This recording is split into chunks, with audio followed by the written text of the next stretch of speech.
Alright, so now we're going to hook up our SSD solid state drive.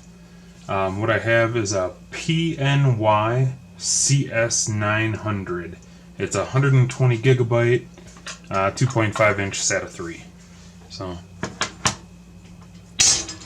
I'm just going to plug into the low end here.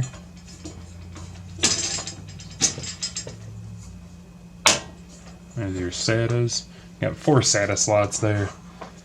And then I got my power off of this guy. Just gonna run it over. Then I'll probably like Velcro it to the side here, just to get it out of the way and keep it from hanging. Maybe I'll just Velcro it over here or something. But yeah, I'm gonna stick it somewhere here.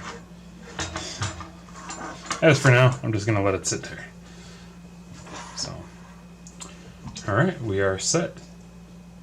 Now we pretty much have everything other than the video card or any GPU, but that's everything to run our board.